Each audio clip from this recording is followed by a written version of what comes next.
Okay, so we are in module 4 of our course, right? And today our focus is on virtual private cloud, right? So essentially, we want to look at networking services today, and the main one there is virtual private cloud.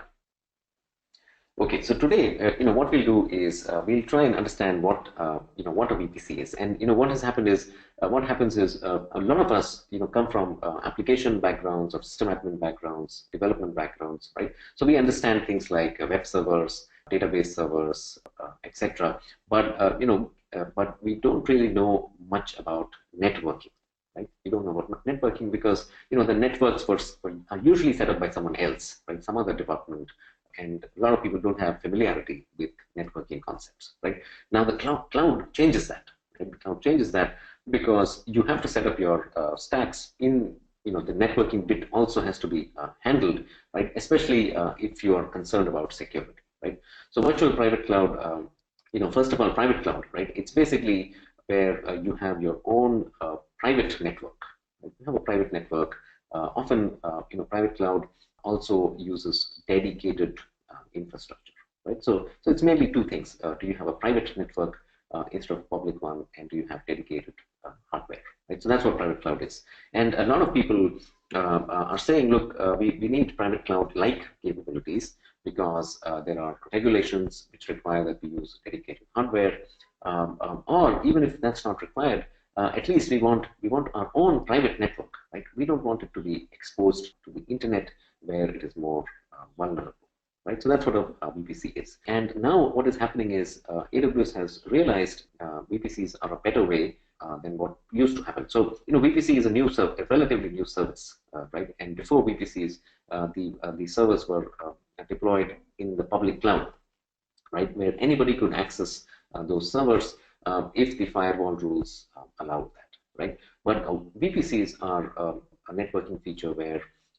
you create your own private network, right? And then you can choose to make that some parts of that open to the internet, right? You can choose that, or you can keep it completely private as well, right? So that's what a private cloud is. It's called virtual because a private cloud, normally going by the strictest definition, it's your own equipment, own data center, right? So it's owned and operated and controlled by your company, right? That's what a private cloud really is. But this one is still owned and operated and controlled by AWS, right? But it has the characteristics of private cloud, and that's why it is called virtual private cloud, right? So that's what a VPC is. And what's happening is people, AWS especially, is realizing that this is a better way, right? People want this feature, and they're making it the default way, right? So all the servers, the RDS instances, etc., that you set up will now have to be set up in VPCs, right? So it becomes a very important topic. And like I mentioned, people are not familiar with networking that much, right? Given the history, given how things used to be done in the past, right? So it becomes an important topic, A, because you have to use it, and B, because you're not really familiar with it, right? So this needs a little bit of work, is what I'm trying to point out, right? If you don't understand this fully right away, don't be discouraged, right? Don't be discouraged because we are all in the same boat, right? We all are trying to learn networking, look at networking anew, afresh, because we need to when it comes to cloud computing. All right. Okay. So what we'll try to understand is some networking aspects, right? Let's understand what a subnet is, what is a subnet mask, what is a VPC and why? Why is it important? Right? What are its benefits? And then we'll get into the implementation details. For example, there's a non-default VPC, there's a default VPC. There are very many components of a VPC. There's a routing table, there's an internet gateway, there's a NAT gateway, there's an access control list, lots of stuff, right? There's lots of different parts of a VPC which you need to understand. And then fortunately, there's a wizard, right? There's a VPC wizard which makes it easy to create a VPC. So we'll use that and actually implement a virtual private cloud, right?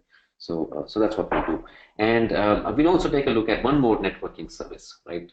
Which is again, we're trying to find a balance between enterprise and non-enterprise, right? So VPC, this Direct Connect is an enterprise service, and this can be used to create a dedicated connection, like a leased line, between your corporate network and the cloud. So we'll talk about this later, but our focus today is on virtual private cloud. All right. Now let's look at some networking concepts, because this is important to understand before we look at VPCs. Okay, so a subnet, right? A subnet, VPC, by the way, VPC is basically a network. Right? It's a network, which means you have many IP addresses within that network. It's a private network, so the IP addresses don't matter, right? You can have any sort of IP address because it's your own private network. Nobody else needs to know about it, right? And within a VPC, you have a subnet, which is basically a sub-network, right? It's a smaller part of the VPC, right? And the IP addressing of these things needs to be understood, right? So basically, a subnet is a smaller part of the network where all the IP addresses have the same prefix, right? They have the same prefix, and there's a subnet mask, right? That will determine the size of the subnetwork as well. Okay, so let's look at how the subnet mask works, right? The subnet mask basically has two parts. It has a network address and a host address, and the mask will determine the size and the IP addressing of the subnetwork, right? Let's look at this. I think this slide is better, right? So what you have is the subnet mask. You might be familiar with this, right? You have a common subnet mask used is this last one here, 255.255.0, right? So this is a commonly used mask. You will see it in many places, including your home network, right? This is what you will see as the subnet mask. But this is class C subnet, right? There are other masks as well. So class A is a really big network, right? Class B is somewhere in the middle, and class C is what we normally use in our companies and in our homes, right? So the way the subnet mask works is there's network, some part of the mask is used for the network identification, and the rest are used for the host identification, right? And basically, let's keep it simple. Don't worry too much about it, right? If you see a mask like this, you probably will not, right? Because it's a very big network.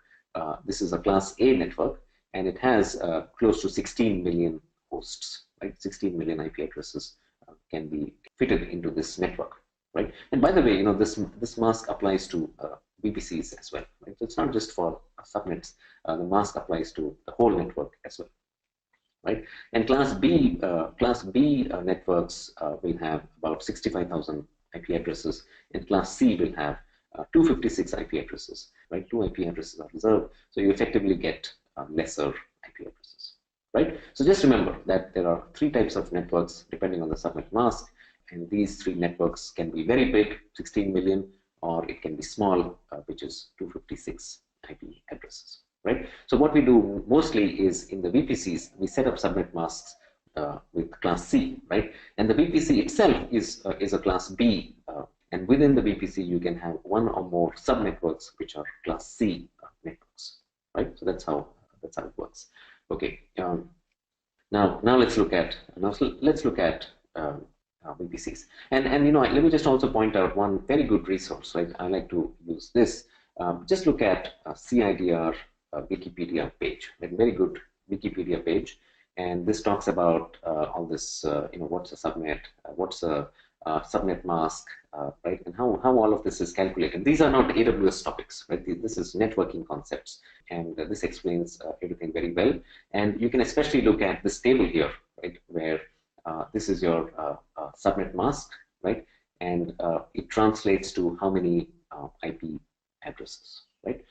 So for example, if you look at /16, right, /16 translates to this subnet mask, 255.255.0.0, right? And this gives you 65,000 IP addresses, right? So this is the class B address, and this is the one that is used for VPCs, right? And if you look at /24, this translates to this mask, 255.255.255.0, and this gives you 256 IP addresses, right? So you can also have other types of masks, but broadly we'll be using this one, /24 and /16, right? So this network mask is what we've seen in the slides, right? Another way of looking at the mask is to look at /24 or /16, right? So this /24 is the CIDR notation. Right? So it's a different way of specifying the same network mask, right? So you can look up this document when you find time. All right, now let's get into VPCs a little bit more. Let's understand this a little bit more. So what we're doing really is you're creating private network on the cloud. Private network on the cloud. It's like your own network in your own data center, except the only difference is that this network is in the cloud in AWS data centers, right? And then you can connect to it, right? You can connect to it from your corporate network using a VPN connection, right? This is an encrypted connection between your corporate data center and the cloud. Right, so this is basically what a VPC is. Now you can also open up your VPC to the public, on the internet, right? So you may run your websites, your web applications on the private cloud, and some parts of your application, especially the web server, right? You can open it out to the public, right? So it's not that this is a private network only, right? You can have some parts of it to be public. Right? But otherwise, the major aspects, the sensitive aspects of your application in your infrastructure, your application servers, database servers, etc., can be kept in the private subnets, right? And only the public stuff like web servers can be opened out to the public, right? So this is broadly what a VPC does. It's a better way than using plain public cloud, right? But it also increases the complexity. Like you need to learn these things. All right. So the way this works is, what you do with the VPC is you can basically launch your EC2 instances, RDS instances, etc., in the same way that we've seen so far in the course, right? So that doesn't change, except that you'll be launching your servers in the VPC, right? And the VPC gives you some additional advantages. So what you can do is you can create your own IP address range, right? So that whole flexibility of creating your own network is available with you. You can create route tables.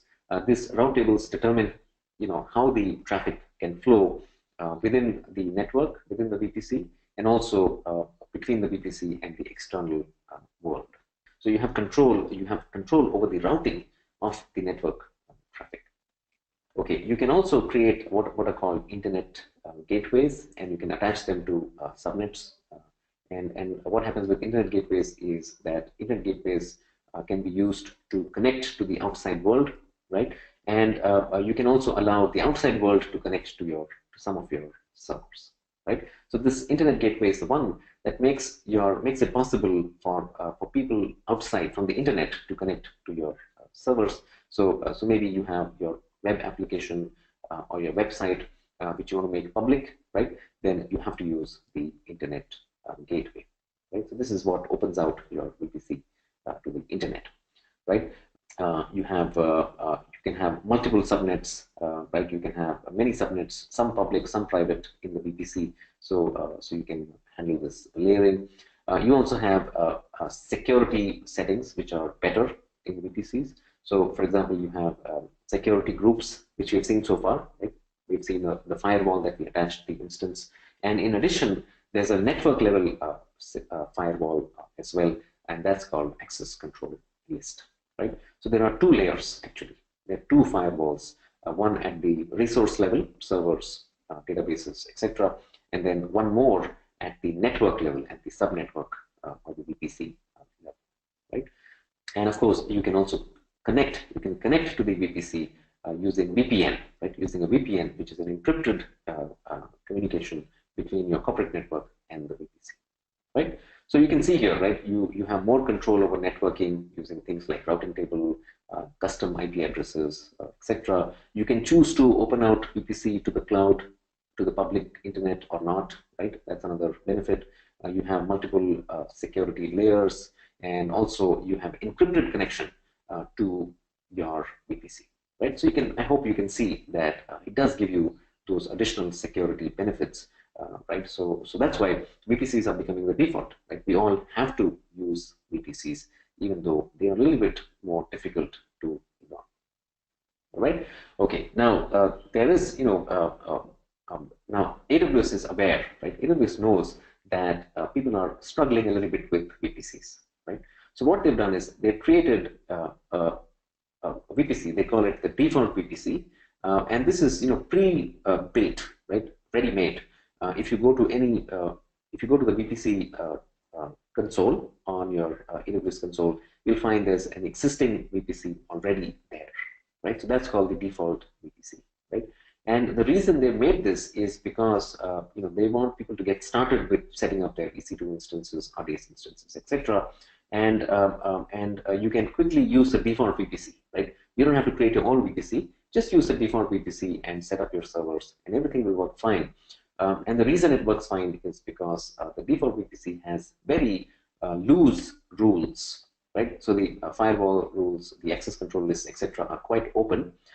So the default VPC is easy to use, right? The default VPC is easy to use. Now, so when you're learning, you can use the default VPC, right? But otherwise, don't. Otherwise, don't, because it's not really meant for production use, right? It's not meant for production use. So this is very important, right? Use the default VPC when you're getting started, when you want to focus on learning EC2, RDS, etc., right? But for production, you have to create your own VPC, right? So just remember these two. Remember what a default VPC is. Don't use it for production. All right. So there are some differences. There are some differences between default and the non-default VPC. For example, in the VPC, you receive a public IP address by default, right? Whereas in the non-default VPC, you don't. And this is, you can see right away, there's a security issue. If you set up an EC2 instance in a default VPC, it has a public IP address which anybody can connect to, right? Now, you may say, look, I don't want that, right? I don't want my servers to be accessible to anybody on the internet, right? I'm going to create a VPN connection, right? So what you really want is, by default, no public IP address, right? And then if you want a public IP address, you can assign that manually, right? So you can see here right away, the difference is the default VPC is meant for convenience, right? It's meant to be easy to use, especially when you're learning, when you're doing some proof of concept, etc., right? Whereas the non-default VPC is designed to be more secure. All right. Okay. So also, the other thing is the instance can access the internet, right? So the default VPC has an internet gateway that by default allows access to the internet in both directions, right? So someone from the outside can get into your VPC because this is enabled by default, right? Whereas that's not the case with non-default VPCs, right? Okay, so that's it. Don't worry too much about details. But the main thing is this is for learning purposes only, right? You need to create your own VPC when you're ready to move to production. All right. Now, within a VPC, you have security groups, which are the same as what we've seen before, right? So whenever you launch an EC2 instance or an RDS instance, you need to attach a security group, right? That's mandatory. And the security group has basically rules about what kind of traffic is allowed in, right? Do you want SSH connectivity allowed? Do you want HTTP connectivity allowed, right? So the same security groups are also available within VPCs, right? And they're basically used by resources like EC2 instances and RDS, right? Okay, now there are some other components as well that you need to know about. So for example, within a VPC, you have subnets, right? And the subnets can be of two types, public and private, right? Public subnet can be accessed from the internet, right? Someone can connect to servers in your public subnet, right? Whereas a private subnet is what it says it is, right? You cannot connect to it from the internet. You can connect to it indirectly or using a VPN connection, but not from the internet, right? So this is one. Access control list is a firewall which is at a network level, right? This is in addition to the security groups that are already there, right? Okay, there's routing tables. We talked about it. It's basically used for determining how the traffic can flow within the VPC and also between the VPC and the outside world. So this we have to look at. And there's a bunch of other things. So NAT gateway, right? Internet gateway, virtual private gateway. So these are sort of components. These are sort of components which are used for communication between the VPC and the outside world, right? So the internet gateway is the one that is used to make a subnet publicly available. So if you have an internet gateway associated with your subnet, then the traffic to and fro between the internet and your subnet can happen, right? So that's internet gateway. A NAT gateway is used by private subnets to only on the outbound side, right? So let's say you want to install some software patches, your servers can connect to the internet to download those software patches using a NAT gateway, right? So there are these components which are used for connectivity. There's something called virtual private gateway as well. So this is the one that is used to create a VPN connection between your VPC and your corporate network, right? And then there's also VPC peering, which is used to connect two different VPCs, right? These two different VPCs can be within your own account, or they can be VPCs which are not in the same account as well, right? Okay, let's look at this. So first of all, IP addressing. There are private IP addresses and there are public IP addresses as usual, right? You know this already. A private IP is completely internal. Nobody knows about these IP addresses. If you know a private IP, you can't connect to it from the internet, right? There's no way to find out where that IP address is, right? So you use private IP addresses mainly for internal communication within the VPC, right? A public IP address is reachable over the internet, so you use it for communication from the internet into your servers, right? So your web server, for example, will need a public IP address. All right, okay. Now a subnet, right? A subnet can be private or public, like we discussed, right? And what happens is the internet gateway is the one that determines whether a subnet is public or private, right? So if a subnet has an internet gateway in its route table, then it's a public subnet, right? Otherwise, it's not. Right? So please remember, internet gateway, right? It's the only thing that determines if a subnet is public or private. All right. Okay. Route tables and access control list. So routing tables are basically routing tables, right? You can set up some routing rules, and the rules determine how the traffic will flow, right? So I'm going to show this to you, and I think it'll be easier to understand. But each subnet will have a route table associated with it, right? That's a mandatory thing. Each subnet must have a route table, and the route table determines whether or not there's an internet gateway, right? Whether or not there's a NAT gateway, and that determines how the traffic can flow to and fro from the subnet. All right, and ACLs are a firewall, right? An additional firewall at the network level. All right, let me stop here, right? My sense is, this is a little bit tricky, a little bit complicated, right? Let me see if you have any questions on what we've seen so far, right? Remember, we've discussed things like subnets, subnet mask, VPC, and then the various components of VPCs like ACLs, internet gateways, NAT gateways, etc. Right? Any questions so far? I just want to make sure that this is not too complicated, right? And of course, I'll be showing you these things, right? I'll be showing you these things so it'll become clearer when you see them, see these things in action. All right, I'll come back to Ranjit. I'll come back to this question later. Let me just focus on the network side, right? So a difference between direct connect and site-to-site VPN. What are the costs for both? In private cloud, we have separate team for storage, network, etc. So what is expected for a person doing this course? All right, so okay, there are multiple questions here. So let's look at these questions one by one. So direct connect versus VPN, right? Direct connect is actually you're bypassing the internet, right? So you're bypassing the internet. So direct connect is what it says it is. It's a direct, dedicated connection, right? Dedicated connection to AWS, right? So you bypass the internet, right? So that's a connection, right? A VPN is just a technology, right? VPN is just a protocol, right? For encrypting the connection between your network and AWS, right? So what actually happens is if you use the internet, right? You can use VPN to secure it, right? And also you can also use a VPN with direct connect, right? That's also possible, but it may not be necessary because it's not a public network, right? It's a dedicated network, so it's not necessary to use VPN with direct connect, right? So these are not competing things. It's they can complement each other as well, right? Okay. Cost, you can look it up, right? Cost is something you can look it up. It's just very simple to find this. For example, you can look up the costs of direct connect. Right? So the cost of direct connect is something like, on an hourly basis, right? And also depends on the speed that you want. So for example, 1 gig per second, right? You get the cost is about 30 cents per hour. So these are the kinds of costs you can look it up, right?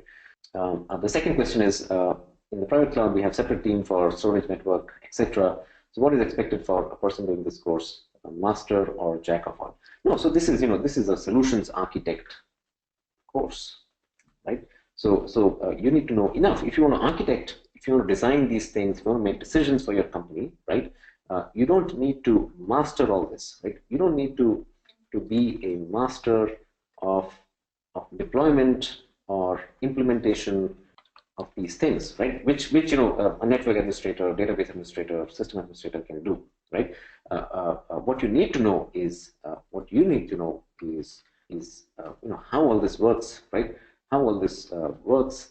What does it cost, right? What are the trade-offs, etc., right? So you can decide, right? So you can make decisions around the design, around the architecture, right? So that's what a solutions architect does, right? You need to know enough so that you can actually make decisions for your organization, right? You don't have to necessarily implement all this, right? You have to take some decisions. All right, and then is it not possible to keep a web server in private subnet and the ELB in the public subnet? Yes. So if you use ELBs, right?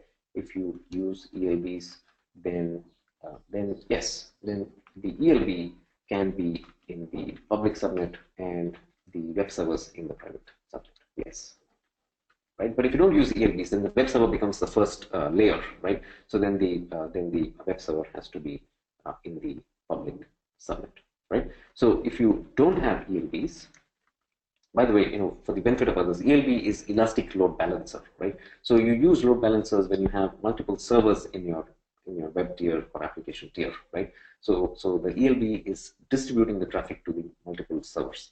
So if you don't have ELBs, right, then the web server has to be in the public subnet. All right, okay. So AWS will set up a direct wire line to my data center if I use direct connect. Yes, that's the idea, right? That's the idea.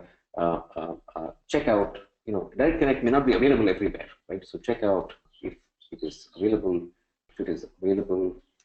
in your location, right? And also the last mile, right?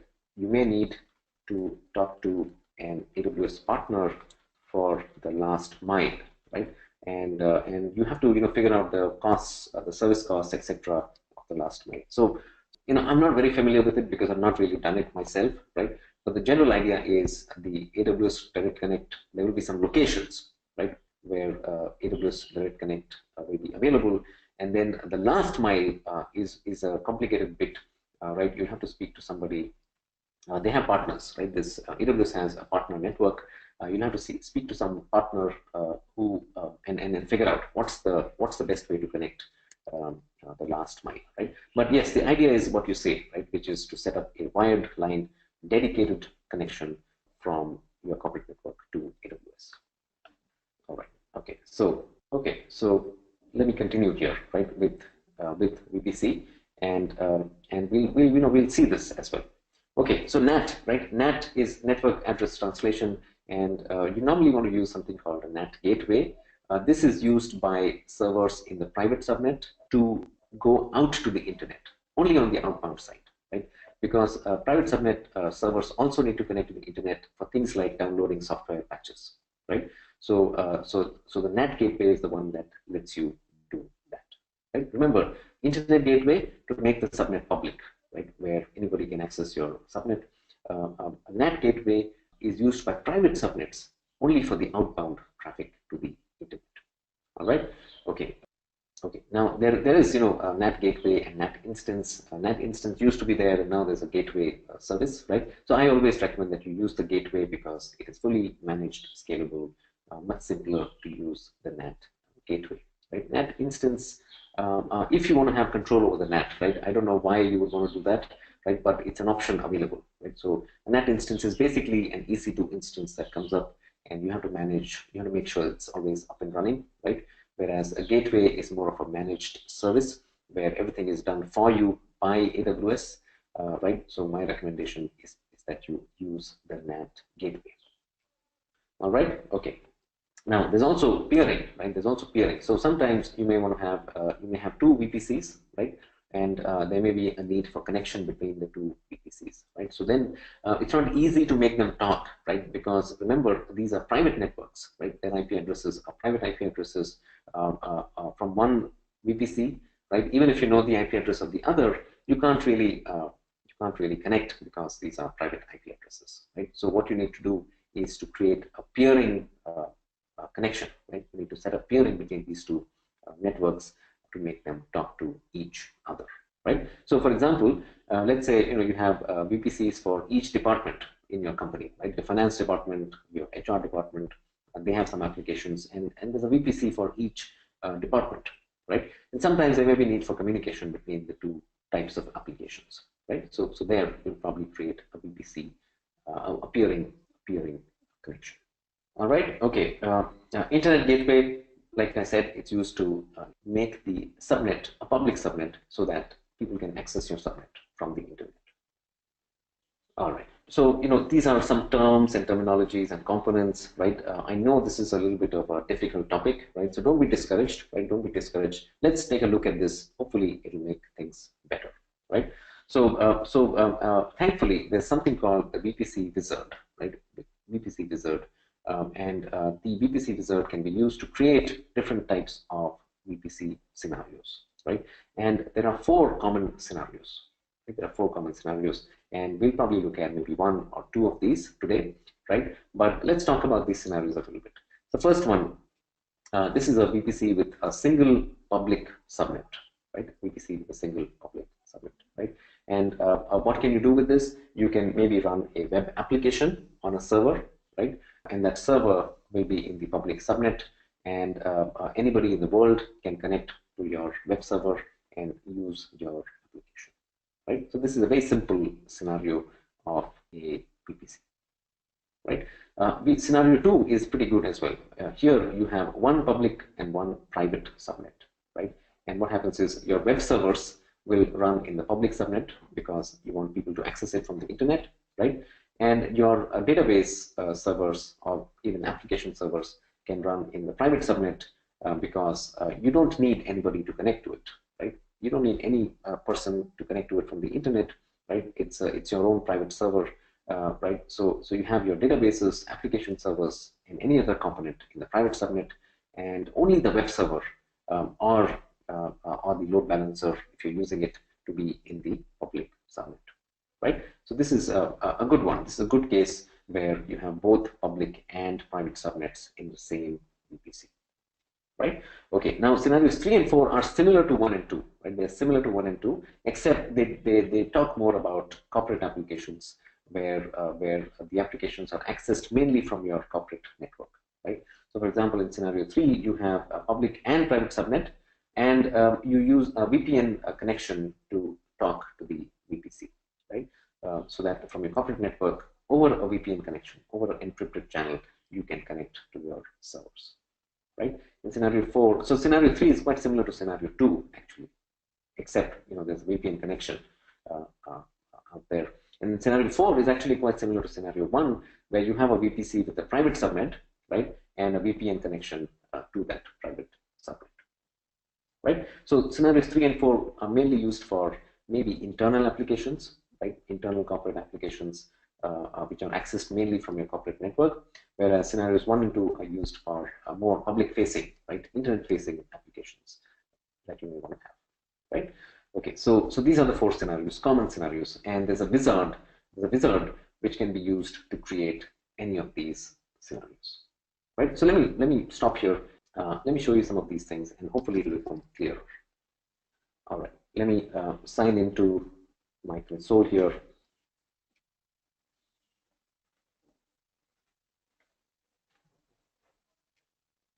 Okay, now I'm going to use a second factor device on my phone here, and this is something we'll talk about later, right? It's very important. You should have two-factor authentication on your account.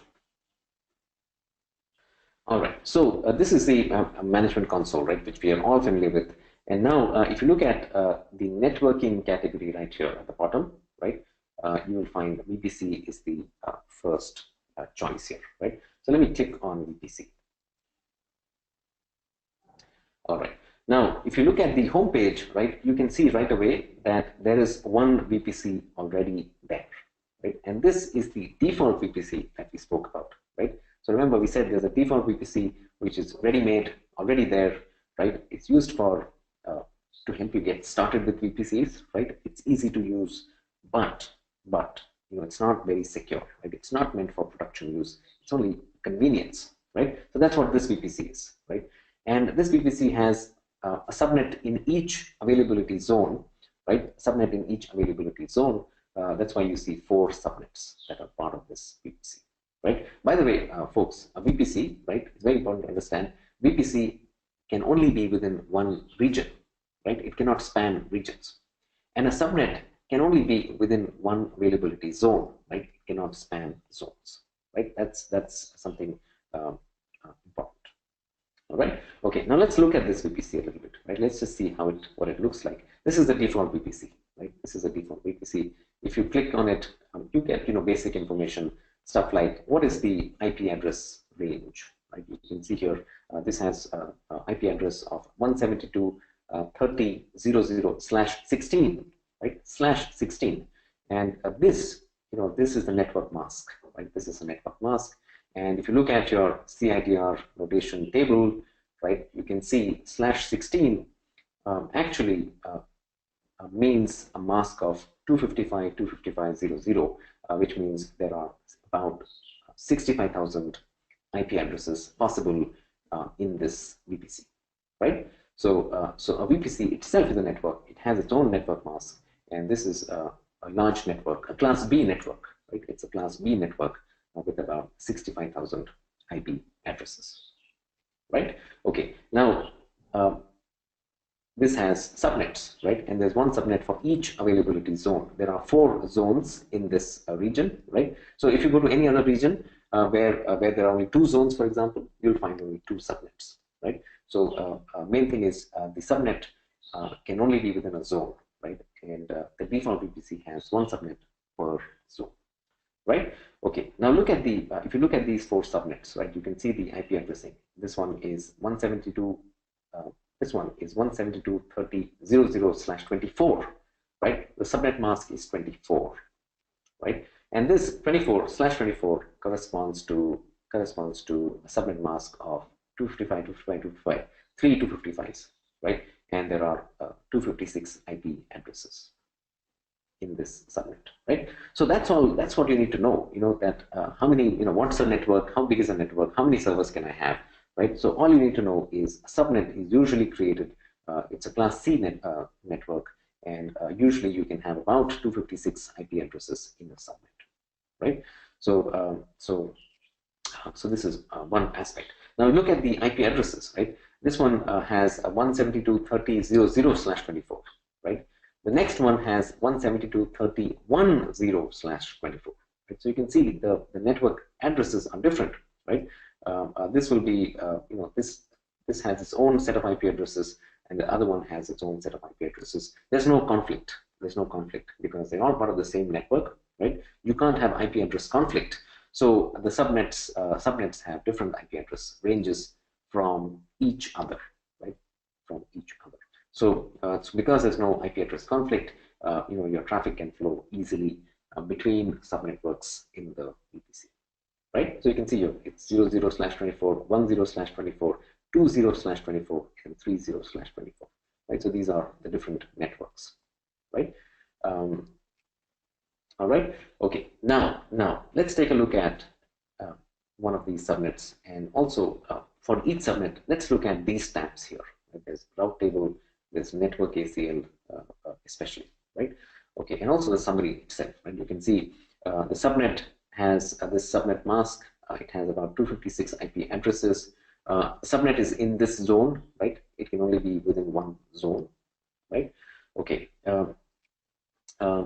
You can see here auto-assign public IP address is turned to yes, right? So whenever you create a EC2 instance in this subnet, that instance will have a public IP address, right, by default, because the default VPC is easy to use, right? But when you create your own VPC, this will be no, right? You will not have IP addresses, public IP addresses for your servers by default. All right, let's look at the route table. Remember, we said there are route tables. Each subnet has to have its own route table, right? And you can see here there's a route table here where there are three rules here, right? And the first rule is the target is local, right? So what it says is, what this really means is that traffic can flow easily from one subnet to another, right? Local traffic, intra VPC traffic is allowed, right? That's what it means. This IP address says 0000/0. This refers to all other IP addresses, including external IP addresses, right? So for external IP addresses, the target is the internet gateway, right? Internet gateway. So this is the one that allows traffic to flow between the internet and the VPC, right? And the presence of an internet gateway in the route table signifies that this is a public subnet, right? This is a public subnet because there's an internet gateway in the route table, right? Let's ignore this last bit for the moment, right? Let's only focus on these two rules. One is a rule for local traffic. The other is a rule for external traffic, right? And because there's an internet gateway, this subnet is a public subnet, right? Okay, so we've discussed VPC, we've looked at its network size, its network mask. We've seen that the VPC has 4 subnets, one for each availability zone, right? You can create more subnets, by the way, right? You can create many more subnets in the same VPC. That's not a problem, right? But the point is, each subnet can be only within one availability zone, right? Okay, now the subnet has its own IP address range, right? It is in one zone. It has public IP addressing turned on, right? The route table has internet gateway, which makes it a public subnet. All right. Now we also spoke about ACL. Remember, we said there are 2 firewalls, right? 2 layers of firewalls in our VPC, right? So this is the network ACL, the network level firewall, which is attached to this subnet, right? And this is a more sophisticated, it's a more sophisticated firewall, right? And it also works in a way which is different from the traditional, from the security group that we have seen, right? For example, this ACL has allow and deny rules, right? It has allow and deny rules, and the rules are created using a number, an ordered numbering, right? So you can have a rule which is 100, another rule which is 101, 102. You can also have gaps between the numbers, right? So you can have 100, rule 110, 120, etc., right? And the rules are evaluated in order, starting with the lowest number, right? And so you can have a rule which allows HTTP, for example. You can have a rule which allows SSH, for example, right? And the way it works is each packet is evaluated against the rules, starting with the lowest number. And if there's a match, right, no further rules are evaluated, right? And if there's no match, it takes the default rule, the one with the star, which is deny, right? So this basically denies any traffic for which there's no allow rule. But that's how it works. You can also control the inbound side, outbound side separately with ACLs, right? Now, if you look at the ACL for this default VPC, right, it basically allows all traffic. It's not really working, right? It's not really doing anything. It says here, look, I'm going to allow all protocols, all ports, all sources to be allowed, right? Which basically means everything is allowed, right? This ACL is effectively disabled, right? So so that's why this is, default VPC is not a good idea for production environments, because the rules are very permissive, they're very open, right? You need to change this. Ideally, you should delete this rule, rule 100, and create rules, specific rules to allow certain types of traffic. All right. Okay, folks. So we are looking at VPCs, right? We're looking at subnets, right? Within a subnet, we've looked at the routing table. We've looked at the ACL, which is a firewall, right? Let's also look at other components. For example, the internet gateway, right? This is the gateway which allows traffic to flow between VPCs in the internet, right? There's nothing to it, there's no configuration. It's just a component which you attach to a subnet via the route table, right? This is the internet gateway. You can have other things like NAT gateways, right? You can create a NAT gateway for a private subnet so that a private subnet can connect to the internet for software patches and similar requirements, right? So these are the main components, right? VPCs, subnets, route tables, right? There's internet gateways, there's NAT gateways, there are network ACLs, which we have seen, right? Firewall, and also there are the usual security groups as well.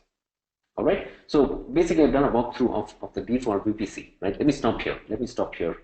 I know this is a little bit difficult, right? So let me know if you have any questions on the VPC, the various components, the various terms and terminologies, right? Let me know what it is that you don't understand, and then I will implement one scenario, right? I'll show you end to end how to create a VPC, how to install or how to deploy your servers on that VPC, and that will help you as well. All right, so let me start answering these questions, right? Please feel free, keep entering your questions, but let me start responding. Ranjit, what is the maximum VPC for an account? This you can look up, right? So these things I think keep changing, and I don't remember offhand, but VPC service limits, right? So look this up, and there will be some limit, right? But usually it's more than enough for most people, right? So you can see here it says you have 5 per region, right? 5 per region. But remember, you can always increase this, right? The reason they place these service limits is to make sure that no one company, right, one large company comes in and just takes up all the resources, right? There's nothing left for others. So it's just to control, right? Do things in a controlled manner, right? So if you want more, you can always talk to them, right? There's no it's only a soft limit, right? It's only a soft limit, but it looks like it's 5 per region.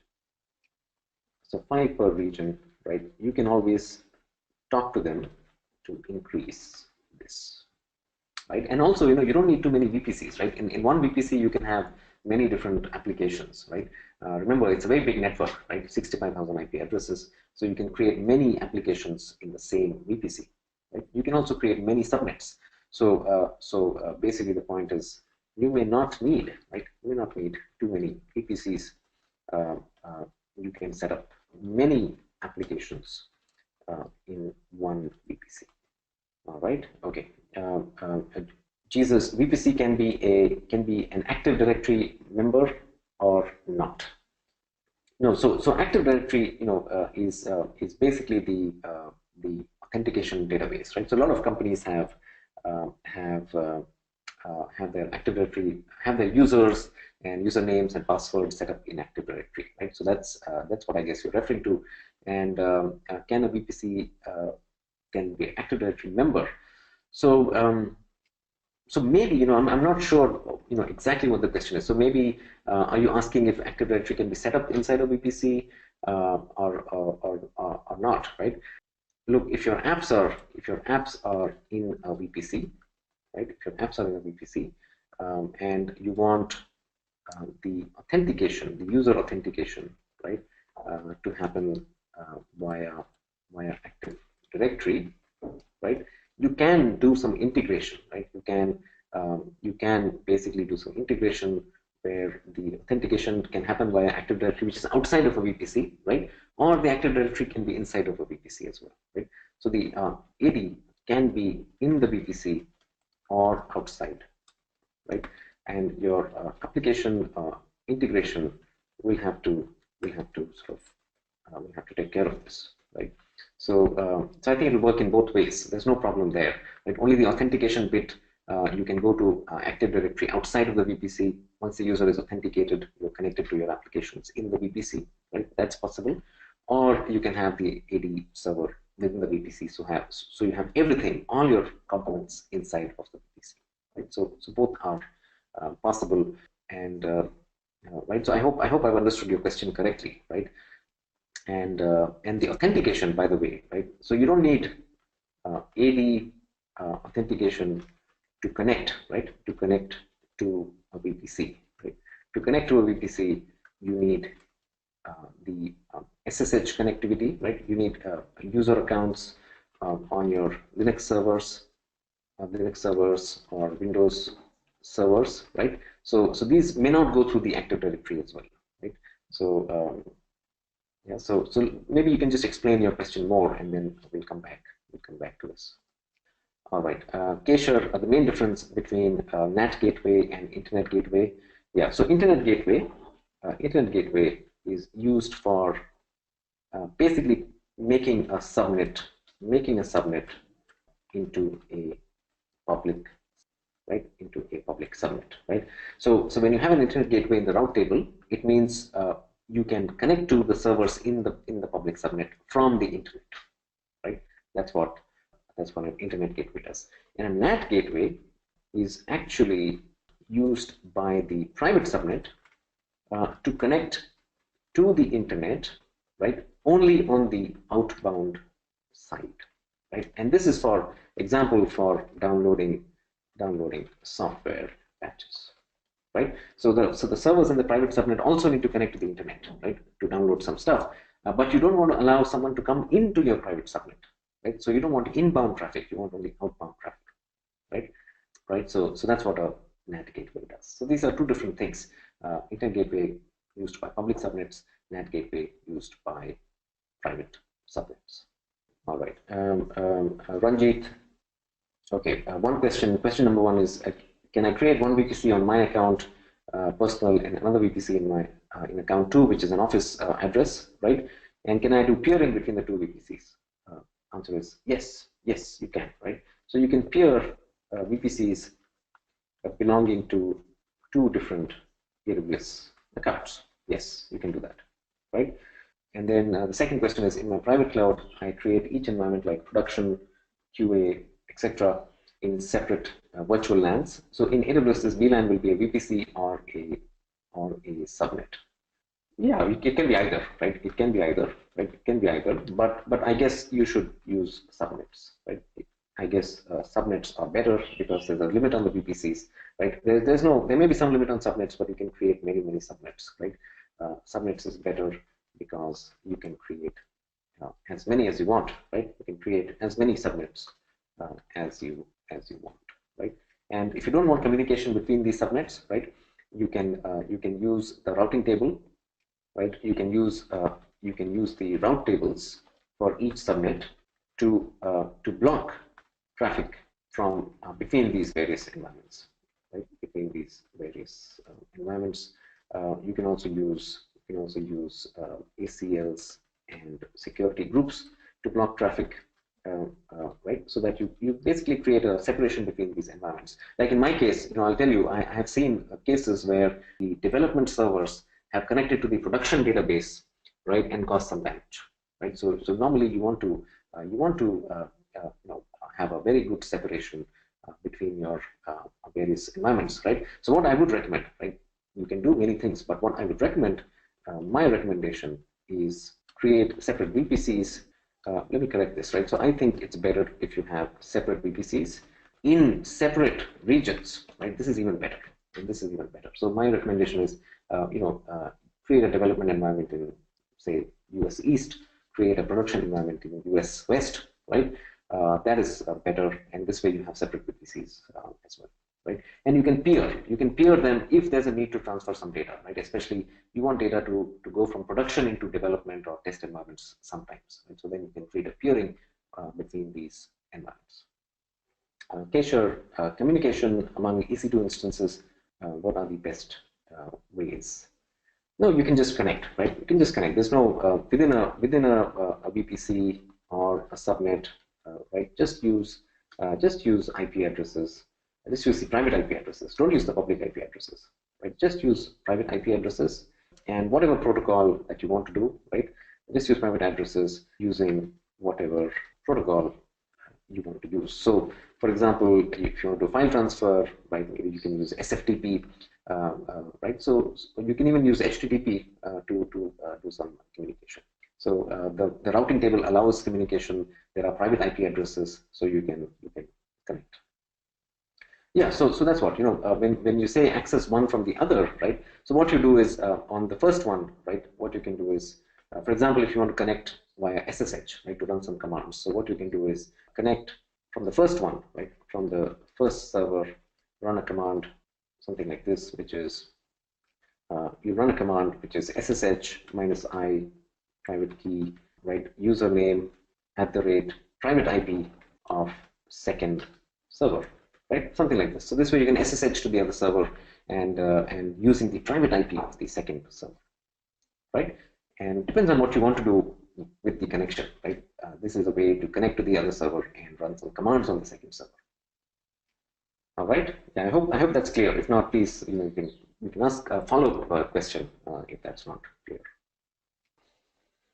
Yeah. Okay. So accessing one from the other, sharing resources. Again, I think it needs to be more specific, right, for me to answer it fully. But basically, the point is, right, the larger point is whatever you do today, right, whatever you do today to share resources between servers, right, outside of the cloud, right, you should be able to use the same, right? You should be able to do the same things inside a VPC in AWS, right? The same things you have to do, because AWS is not it's not changing anything at the standards level, at the protocol levels, right? These are just servers, same as the servers that you have in your own data center, right? So it should be the same thing. Okay, Ranjit, so cross-region VPC peering is possible. Yeah, I think so. Let's see, right? Maybe I'm wrong here. So VPC peering cross-region should be possible. Okay. So okay, it says here that VPC will be extended to cross-region in the future. This is as of 2014, right? Okay, and here, okay, as of 2011, 2014, it's not possible. Let me see here. Maybe it is possible now. Let's see. Okay, so I think even now it is only within a single region. So you're right, right? You're right. So I guess this solution will not work. So maybe you can create separate VPCs in the same region, or create separate VPCs in separate regions without peering, right? Without peering, you can use some other mechanism to transfer the data, right? So you can. So peering is not possible cross-region. So you can, you don't have to peer, right? You can get the data down into your own premises using a VPN connection, for example, and then transfer it to the other region, right? So you can do such things. So peering is not possible, but it is possible to transfer data without peering as well, right? Without peering as well, use indirectly. Indirectly, you can do that. So it's not possible at this time, but it is in the roadmap, right? Or maybe at least it is an open feature request. Okay, so this question here, you want to set up a master application using MySQL database using a different region. So how will the data replication flow from one region to the other region? Data transfer over AWS private network or over the internet?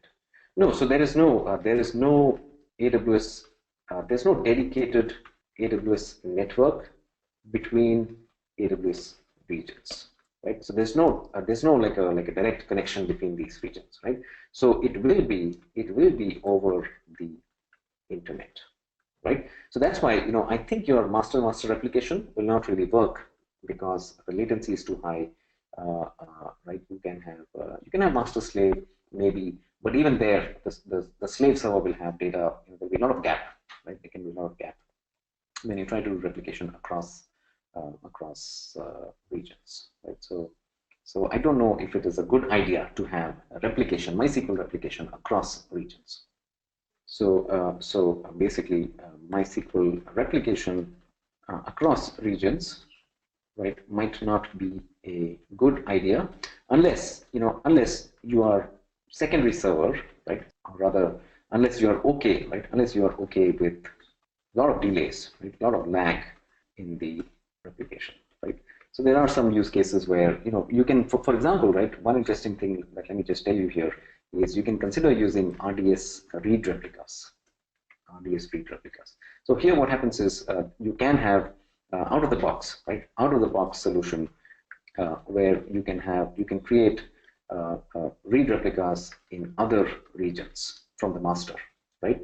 And this is asynchronous replication. So the master does not wait for the data to be copied, right? So it's asynchronous replication, and the read replica will be created in another region. You can use it for read-only use cases. So this is potentially one solution you can think about. Right, read replicas have other benefits also, by the way, right? You can use it for creating as a disaster recovery option, right? So if the primary fails, you can convert a read replica into the primary. So it's a good solution. You can think about it. All right. Okay. Next question. Can I create a site-to-site VPN connection between two regions? You can, I guess. So VPN, right? Can you basically, the question is, can you create a VPN connection between two networks? Let's say you have two offices, right? And without using the hardware, because you can't place a hardware connection, right? You can't place a hardware device in AWS, right? So can you create a software VPN connection between two networks in your two of your own networks, right? So that's the question. If yes, then you can do this as well, right? But otherwise, I have to think about this. Let's see here, 1 second. Let me just check on the console, right? So you have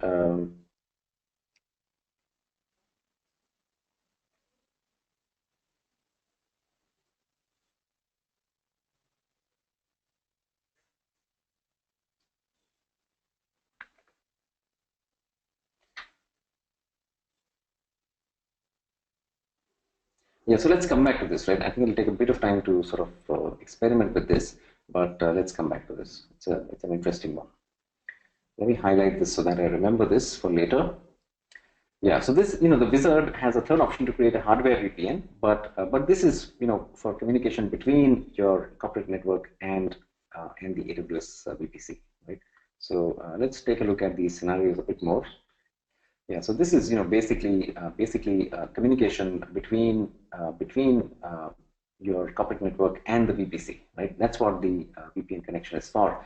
Your question is, can we create a VPN connection between two different regions, right? So what we really need to find out is, can we have some sort of gateway in the other region, right, without peering, right? That's your question really. So we'll have to figure this out, right? I'm not really sure if it's possible, right? See, you can always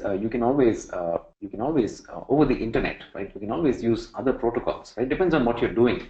So, for example, if you are doing some file transfer, let's say, right? If you're doing some file transfer, you can always use some secure protocol to do that transfer, right? So, so my question is, do we really need a VPN connection? Right? Do we really need a VPN connection? Right? It depends on what you're doing. So file transfers, example, file transfers can be done using secure file transfer protocols. So if you can just talk more about what you intend to do, right, between these two regions, maybe we can have a different solution and not just a VPN solution. Yeah, but okay, so that's what you're trying to do. What you're trying to do is you want to create another region instead of your corporate network. But look, a VPN connection, right? VPN connection is used for, is more like a always-on type of connection, right? Where you as a client, right, want to connect, right? Always-on type of connection, right? Where you want to connect to your resources, right? You want to connect to your resources, your users, right? Your users in your company want to connect to the apps on AWS, right? They want to use the apps using their browsers, right? That's what a VPN connection is for. So if you create a VPN connection between regions, right? It's not. I mean, that's not required. Right? VPN connection between regions is not required because you can't have users in another region, right? So maybe right for file transfer, etc., you don't need a VPN connection. Yeah. So okay. Can the replication happen over a secure protocol, right? What's the you might know more about this, right? I'm not sure about the replication protocols. So can the replication happen over a secure encrypted protocol? Right? So that's the question. Right? Maybe you don't need a VPN. So can replication happen over a secure protocol, right? If yes, then you don't need a VPN, right? All right, folks. So yeah, but you know, it is binary log shipping, right? And but then, you know, can the transfer happen over secure protocol? What's the protocol used for replication, right? So so that's what we need to find out. Let's come back to this, right?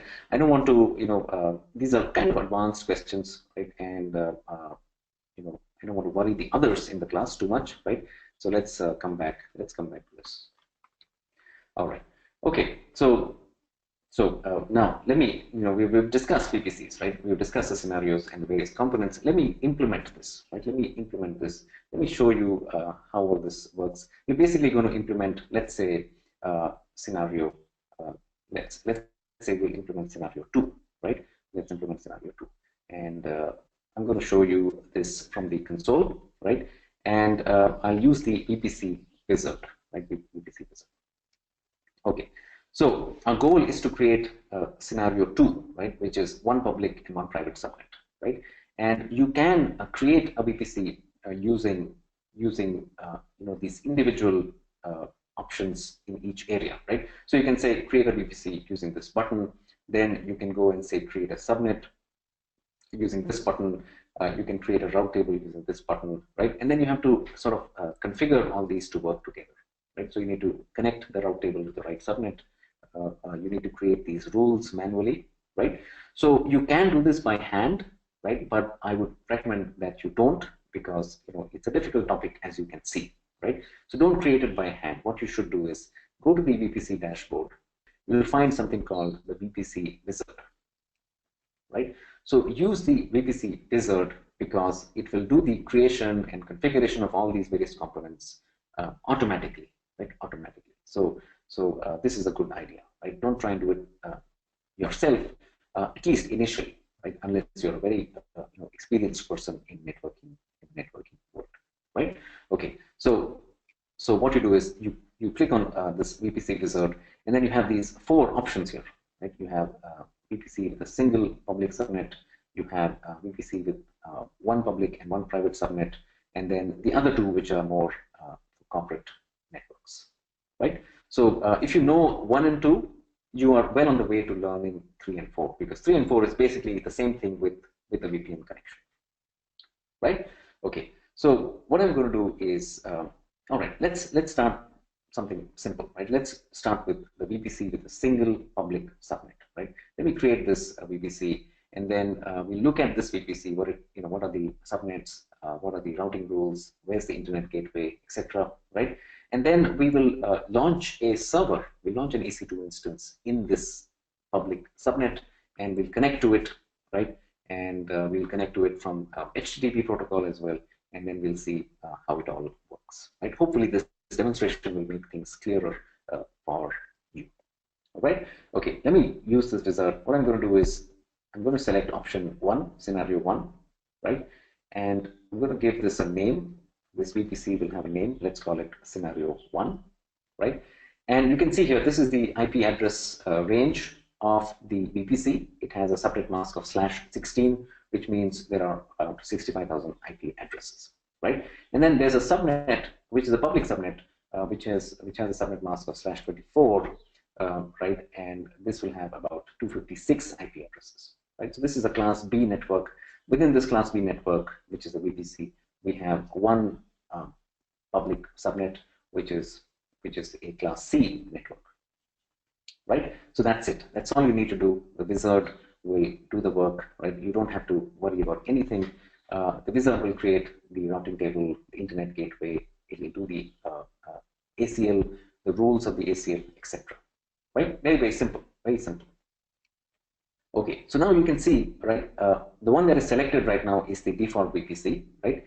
And the one above that, this one is the scenario 1 VPC that we have just created, right? It's very simple actually to create it, right? Okay, now in the subnets, we should now have 5 subnets, right? The 4 are from the default VPC, and the one on the top here is the public subnet that we have just created using the wizard, right? And here you can see the public subnet has been created in zone 1C, right? it has this IP address range, right, 10.0.0.0/24, right, and the route table has a rule for local traffic and a rule for external traffic using the internet gateway, right? Because we've used the wizard and we've said we want a public subnet, so the route table therefore has the internet gateway, right? And this is what makes this subnet a public subnet, right? You can find this internet gateway in this internet gateway section here, right? This one. The second one is our internet gateway for this new VPC, right? So you can see it's pretty simple, right? We have one VPC, it has one subnet, and the subnet is a public subnet. So now we can actually create a server in this public subnet and then try and connect to it, right? So let me go ahead and do that. Now, before I do that, I also should create the security group that will be used by the server, right? So what you should do is go to security groups, right? And you can create a new one. You can create a new security group. Let's call it scenario 1 web server security group, let's say, right? Because we're creating a web server in this public subnet, right? And the VPC has to be selected. So the security group will be used within this VPC only, right? So we select the VPC for which we are creating the security group, right? And now for this security group, we also need to specify the rules, right? We need to specify the rules here. So for example, you may want to connect via SSH, right? Via SSH. So I'm going to create a rule for SSH, and then maybe we also want to connect via HTTP. So we'll have to create a rule for that as well, right? So let's create a rule for SSH, and I'm going to create the source IP, right? The source IP for SSH should be my IP address, right? Not anything more than that. So what you can do is you can do what is my IP on Google. You'll find your public IP address, and this IP address can be set up as the source IP of for your SSH connectivity, right?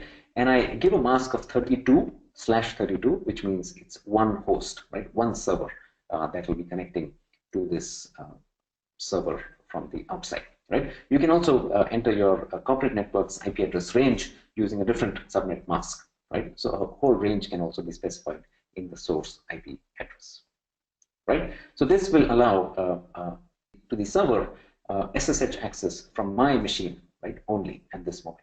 Now we'll create another rule which is for HTTP, right? Let's say we want people to connect. It's a public website. We want people to connect to this on port 80, right? And the source IP here can be 0000/0, right? Which means any IP address, any external IP address. All right. So this is a security group which we are creating within this scenario 1 VPC, right? And we'll use this security group for our server when we launch it. All right. So let me go to EC2 now, and we launch a new server, right? And we launch this server in the VPC, right? So let me go to EC2 here, and let me launch this server. All right. I'm going to use Ubuntu, which is what I prefer, right? You can use any server, as you know.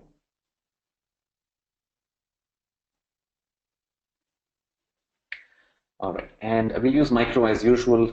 Micro server is also free tier eligible, right? And in this page, right, what we normally do is we use the default VPC, right? Use the default VPC, but instead now we'll use the new scenario 1 VPC that we have just created, right? So this is the big difference. And in the subnet, you normally have to select a subnet, but here there's only one subnet, right? There's only one subnet, so we just have to go with that selection, right? Okay. Now look at this one, right? What is happening here is no public IP address will be assigned to the server by default, right? Because that's the default behavior of a VPC. The VPC is meant to be a private network, right? You can change this if you like.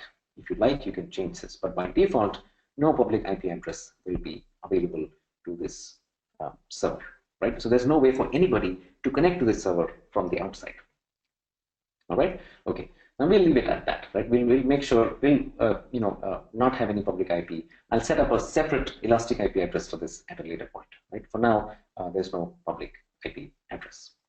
All right. One more thing that you should look at is the tenancy, right? The tenancy. So a private cloud is meant to be a dedicated infrastructure, right? So within a VPC, you have this option of either using shared infrastructure or having your own dedicated instances or host, right? So if you use dedicated, remember the cost will be much higher, right? But this may be required by your compliance needs, right? Regulations, your company policies may require the use of dedicated servers. So you can do that. You can do that if you like, right?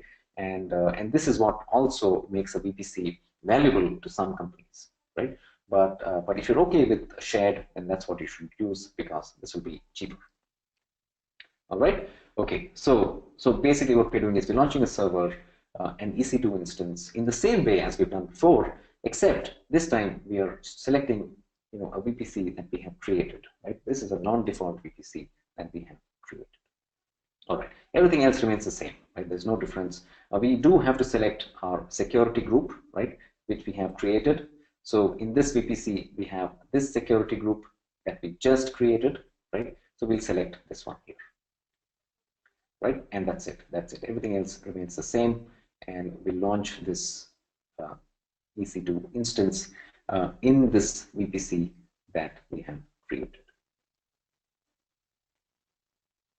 Right? Okay. Now you'll notice when the server comes up, right, there will be no public IP address. There will be no public IP address. This is different from the default VPC behavior, right? There will only be a private IP address. You can see here, this is the private IP address, right? But you can't really connect to this, right? If I want to connect to this IP address, right? If I do something like this, let's say using the private IP, right? It won't work because this is a private IP. The internet does not know about this IP address. There's no way in which it can forward my request to the appropriate IP address, right? So you can't connect. There's no way for anybody to connect to this server because it is a private IP address, right? So you can see right away that this is better. From a security point of view, the hackers, even if they know your IP address, they can't do anything because there's no route, there's no way for them to get into your server. Right? But what you can do is, if you want this, now we want this server to be a public server, it's a web server, right? So we can go and create Elastic IP, and Elastic IP will be a public IP address, right?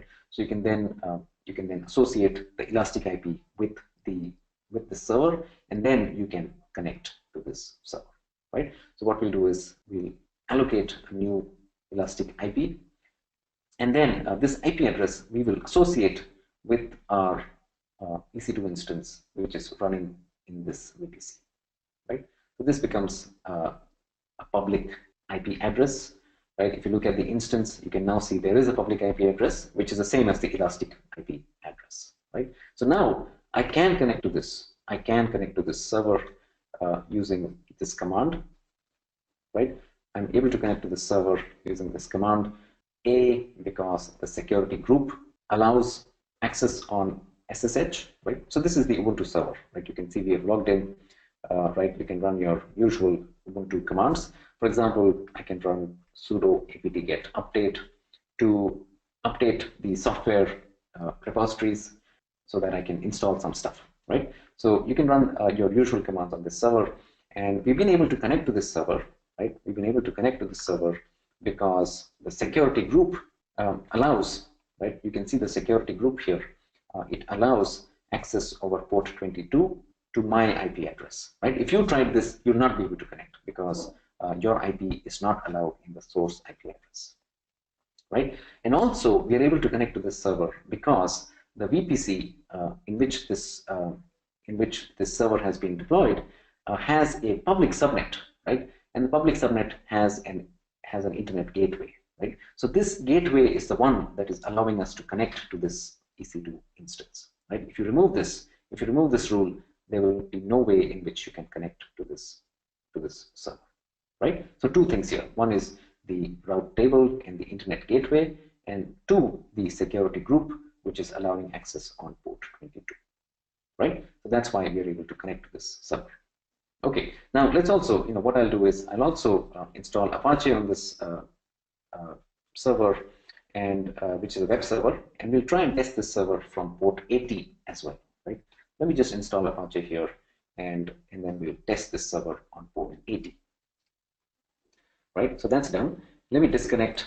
Let me exit my session here, and now we have Apache web server installed. So what we can do is we can use the public IP address, and on the browser, right, we can test if Apache is responding, right? This is the web server. You can see it is responding, and you can see it is responding. The reason it is responding is the firewall, right? The security group here allows access on port 80, right? Allows access on port 80, right? You can give this a try as well. See if you can access this, right? See if you can access this server, and also you can try and connect to this server using SSH, and you'll find that you're not able to use it. All right, so you can give this a try. I hope you can copy this IP address, or you can send me a message on the questions panel. I'll respond to it, the IP address, if you want to try this IP address, right? So you can try this IP address on port 80. You can try it on port 22. See if you can connect to this server. All right, okay. But what we've seen so far, is how to use the VPC wizard, right, to create scenario 1 VPC, right? A scenario 1 VPC, and a scenario 1 VPC is basically this one here. Right? It's basically this one. There's one VPC. It has one subnet. The subnet is a public subnet, right? And therefore, you can connect to the server from the outside, from the internet, right? And here, when I'm connecting to this server, I'm actually connecting from the internet, from the outside, right? Let me stop here, and let's see if you have any questions on what we've seen so far. Now, Ranjit, you can look at this document. I just did a Google on doing replication using secure protocols, right? So there's a MySQL developer documentation which explains how you can do it using SSL, right? So there must be so there is a way, actually, right? You can see there is a way in which you can set up secure replication for MySQL, right? So this is something you can try. And also peering, right? You don't really need peering between regions because you can also use public IP addresses, right? So so here, right, basically here you're saying cross-region VPC is not possible, cross-region peering is not possible, right? But I'll just add here that you can always use public IP addresses, right, in the two VPCs to communicate. Right? So peering is only required when you want to communicate using the private IP addresses, right? But here you can always use public IP addresses to communicate. So you're not really affected that much, right? Because there's no peering possible across regions. Okay, let's look at some of the other questions here. So Keshar, you have some EC2 instances and applications. Yeah, you can just explain this differently maybe. So you have some EC2 instances, and the applications are only accessible. You want them to be accessible only from local, from your corporate network, I guess, right? Is what you're saying. Okay, so you have a situation where you have EC2 instances in the VPC, and you want to create a solution where the applications and the EC2 instances are only available from your corporate network, right? Is that your question? Right. So then what you need to do is you need to, if that's the case, right, you need to create one of the other scenarios here, right? So you can use the wizard and you can create a scenario. For example, this one here, right? This is the one I guess that you want, right? So you have an EC2 instance in the VPC, right? And you have the applications installed on this, but you want this to be accessible only by your users in your company, right? Nobody else from the internet needs to access these EC2 instances, right? So this is scenario 4, right, that you can implement, and you need to implement a bit of this VPN connection, right? So this is a secure protocol over which you can access your private subnet, right? So just look at the wizard and use the scenario 4 when you launch your VPC. Right? So basically what you need to do is for apps that need to be accessed only from your network, right? Only from your corporate network, use scenario 4, right? Use scenario 4 in the VPC wizard, right? And the scenario 4 allows you to create, allows you to create a VPN connection from your network to the VPC. right? So the application can only be accessed from your employees in your company, right? And nobody else can connect to the server. Yeah. All right. Okay, folks. Any other questions? Right? Please let me know. Right? I know this is a difficult topic. Right? If you want me to repeat something, please let me know. If you want me to show you something, please let me know. Right? What I'm going to do is I will also show you the scenario 2. Right? Let's also look at scenario 2 so that you understand what's the difference between those two.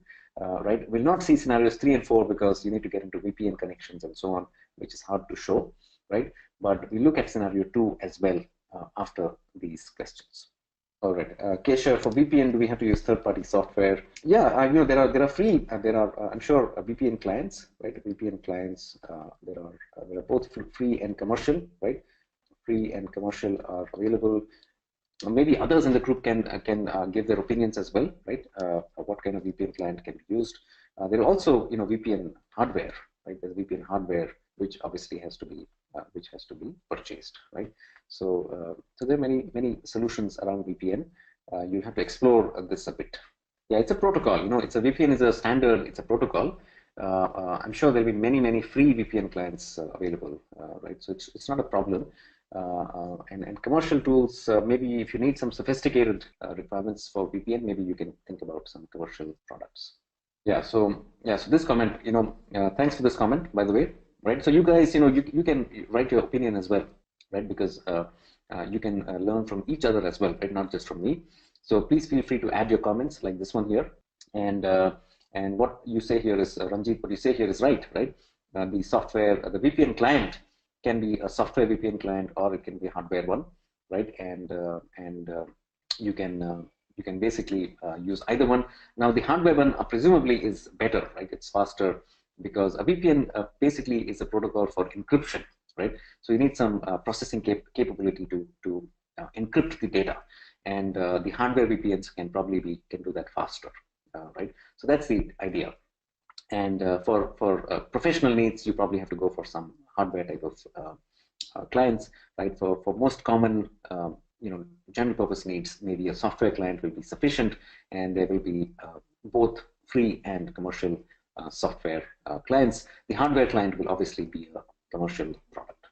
Okay, Jesus, can a VPC be used as a server?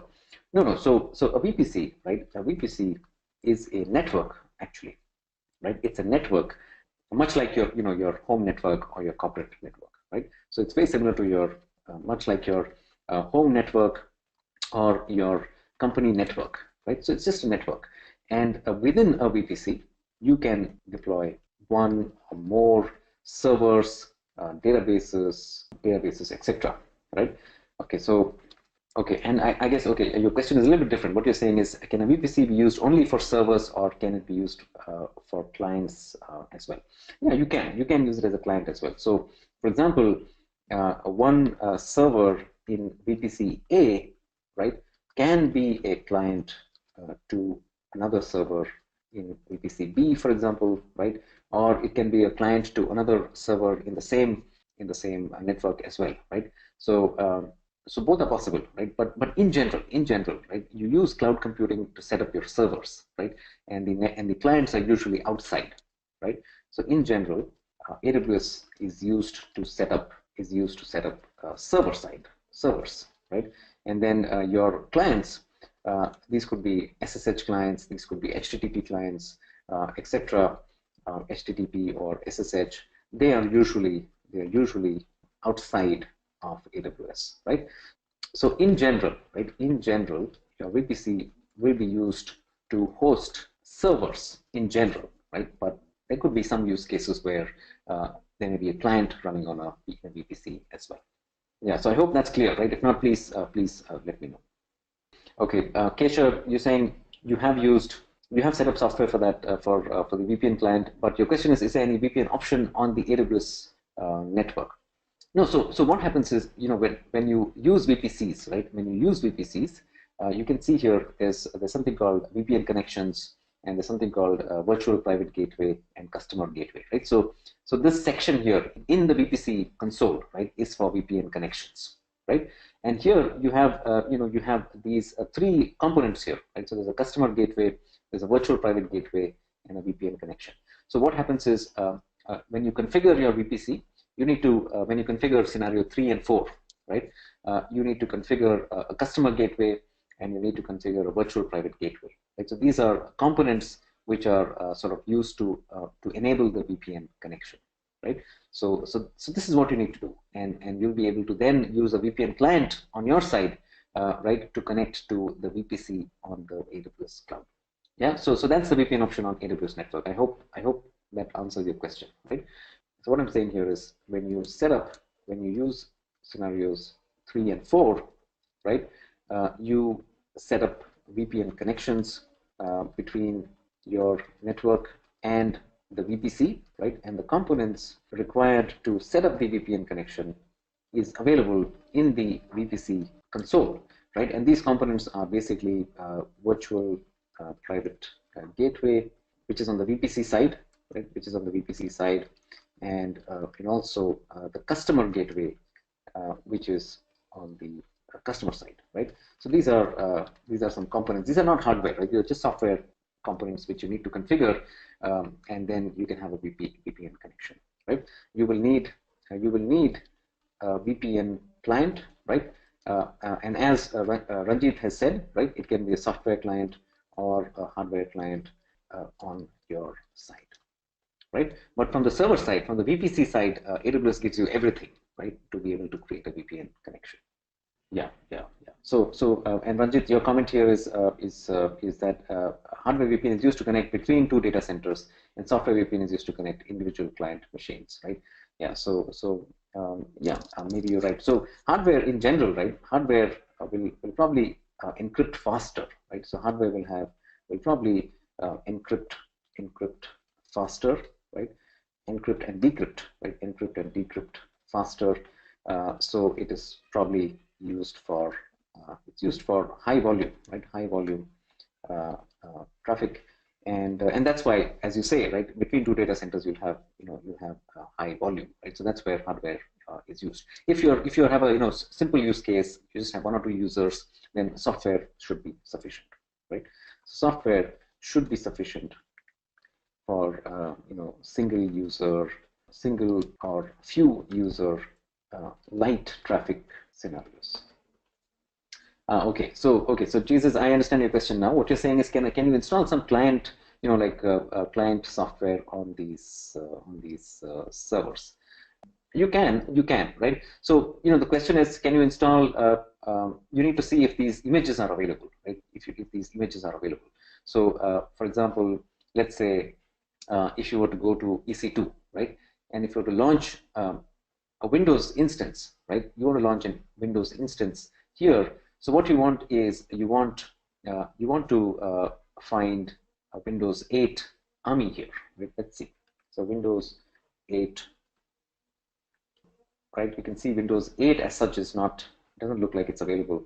Normally you'll find Windows Server. So you can see here, these are the Windows servers, right? You can see Windows. There's only server options here. I don't think there is a client option available in the armies, right? In the armies. Now you may want to look at there are some other services available. For example, this set here. These are end user applications, right? So if you want desktops in the cloud, right? Maybe this is what you need. Right, so you can explore this one. This is more like software as a service, right? These are not servers; these are more clients where you have basically the desktop software on the cloud, right? So you can maybe look this up. I've not really explored this, right? But maybe you can look this up, right? It's called Workspaces, and this is enterprise software as a service applications. All right, so let me just write here that it does not look like you have Windows client armies, right, available when launching EC2 instances, right? So it's really meant for servers. That's the truth, right? But you can consider AWS's new offerings, which are end user enterprise applications, right? Especially look at AWS Workspaces. Right, so these are desktops on the cloud, right? And you can check if Windows 8, 10, etc. is available. It could be available, right? It could be available. So you can check. I'll also check, right? And let's come back to this at some point. All right. Okay, folks. So now let me show you one more thing, right? Just to reinforce this VPC concept, right? Let me show you how to set up scenario 2, right? Let's set up scenario 2. This one, scenario 2, is actually a VPC with 2 subnets, right? It's a VPC with 2 subnets. One subnet is public, and the other one is private, right? Other one is private. So we can set this up and take a look at what it looks like. All right. So what I'm going to do is I'll go to VPC here, and I use the same wizard, right? I'll use the same wizard, and I will select scenario 2 here, right? So this one is a 2 subnet VPC, one public and one private, right? Let's take a look at this. So what we'll do is here you can see in the wizard we can give it a name, scenario 2, right? And then there's one public subnet and one private subnet, right? Public simply means there'll be an internet gateway here, and private means there will be no internet gateway, right? And remember, there's a NAT gateway that we spoke about, right? A NAT gateway. This is a way for private subnet servers to go out to the internet on the outbound side, right? So the NAT gateway requires an elastic IP address, right? So we need to create an elastic IP address first, and then we'll come back. We'll have to come back to this wizard and continue with the creation of the subnet, right? So let me just go out for a moment, create an elastic IP address for the NAT gateway, and then I'll come back to the wizard. All right, so this is a new elastic IP address, right? And we'll use this in our wizard. Okay, scenario 2, right? Scenario 2, let's give it a name, scenario 2, right? And here you can specify the elastic IP address that we just created, right? This is used by the NAT gateway for NAT purposes, network address translation purposes. All right, okay, so that's it. The wizard makes it easy, right? Always use the wizard because it's much simpler. There's no reason really to create VPCs by hand, right? Always use the wizard. Okay, now this will take a bit of time. This will take a bit of time because the NAT gateway is a managed service that needs to be provisioned. So stuff has to come up. Maybe stuff has to be installed, right? So this takes a bit of time, maybe a couple of minutes, and then your VPC scenario 2 will be ready, right? Scenario 1 was very fast because there was no NAT gateway being used. All right. Okay. At the end of this process, we'll have a VPC with 2 subnets, one public, one private. We'll take a look at both those subnets. We'll take a look at the routing table for both, right? One will have an internet gateway, the other will have a NAT gateway, right? In their routing tables, right? So now and then maybe we'll set up a server in the private subnet, right? And you'll have to think of how you're going to connect, right? How you can connect to that server in the private subnet. All right, any moment now, right? This doesn't take that long. Any moment now, we should be ready. So what we're going to do is, we'll have this kind of VPC, right? We'll have this kind of VPC, and then you can have a server in the private subnet. But then the question is, how will you connect to this private subnet, right? There's no way from the outside to connect to this database server in the private subnet, right? Unless you have a VPN connection. So what you can do, right? What you can do, by the way, is you can SSH into the web server, right?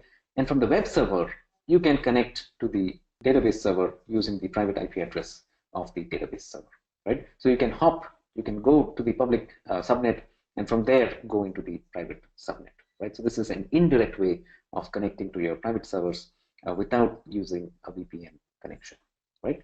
So that's what we'll try and see how to do something like this. All right. So now we have our VPC, right? We have our VPC. You can now see there are 3 VPCs, right? One is the default one, which is ready-made. We don't have to create this. Scenario 1 is the one we created earlier, right? And now this one is scenario 2, which has, by the way, you can see here, it has the same IP address, right, as the IP address of scenario 1, right? It has the same IP address range as IP address of scenario 1, and that's okay because both of these are isolated networks, right? These networks don't talk to each other, so it doesn't matter. It doesn't matter. There's no IP address conflict because there's no communication between these two networks, right? So that's interesting to see that they both have the same IP address ranges. All right. Okay. Now, if you look at the subnets, right? If you look at the subnets, now we'll have many more subnets, right? First of all, these two, right? These two are the new ones that have just been created, right? These are scenario 2 VPCs, and you can see one of them is public and one of them is private, right? So if you look at the public subnet in the route table, you have the internet gateway, right? This is what makes it a public subnet, right? And if you look at the private subnet, you can see that the route table does not have the internet gateway, right? And instead, it has a NAT gateway. It has a NAT gateway, right? So this is required for outbound traffic only, right? And the internet gateway allows traffic both ways, inbound and outbound, right? So that's the only difference, right? You now have a VPC with two subnets, one which has an internet gateway.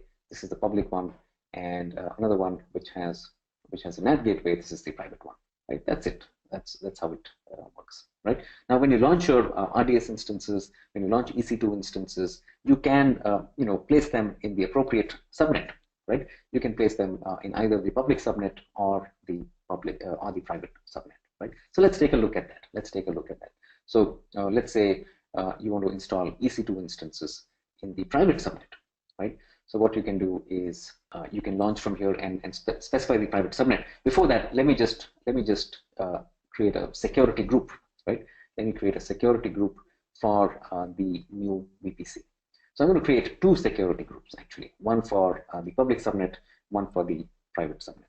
So let's call this scenario 2 DB security group, right? This is for the private subnet because our database is going to be in the private subnet, right? So there's a security group for the private subnet, and I'm going to create another one which is for the web server on the public subnet, right? So let me create another one.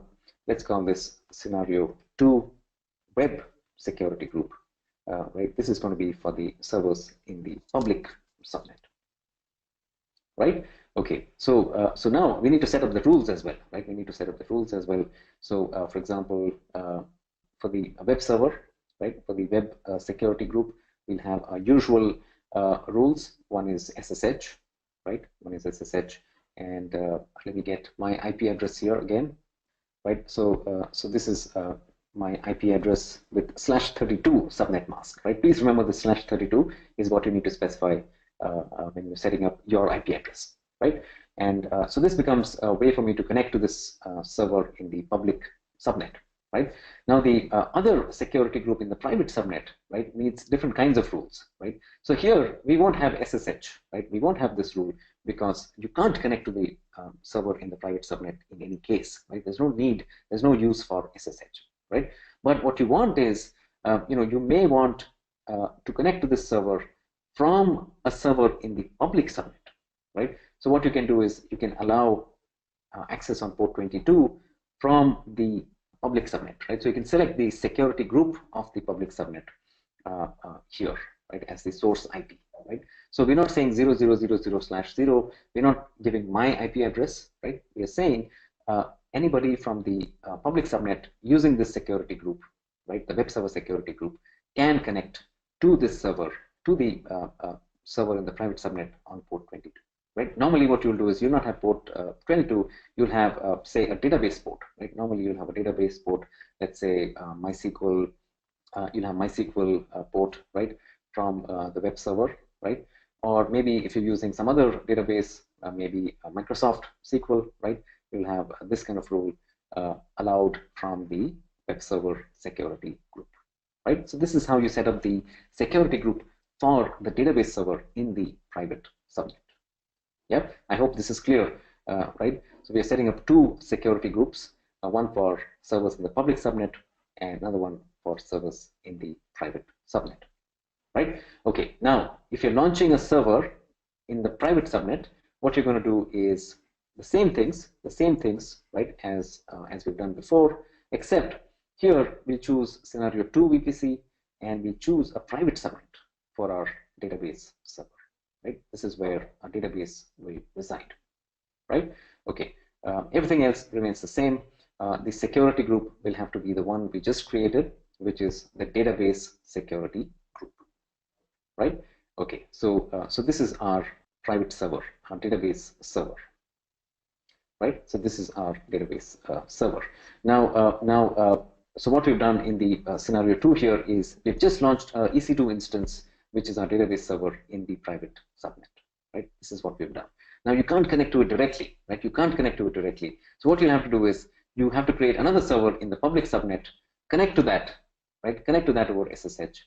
From here, you can connect to the database, right? Over the database port, over SSH, because this security group here, right? This security group here allows traffic from the public subnet security groups, right? So all these servers which are in the same security group can connect to the database from here into the private subnet, right? So this is one way for you to connect to the databases. All right. Okay. Let me stop here. Do you have any more questions on VPC? Please let me know. Remember that it's a difficult topic, but it has to be learned. You have to learn it because you have to use it. Right? It's becoming the default way of setting up infrastructure in AWS. All right. Now I have one more topic to cover, right, which is the direct connect, but we don't need too much time. It's basically a network service for dedicated connections. So we'll spend maybe 5 minutes on that, right? But otherwise, please let me know if you have questions on VPC. If you want me to show you something again, please let me know as well. Okay.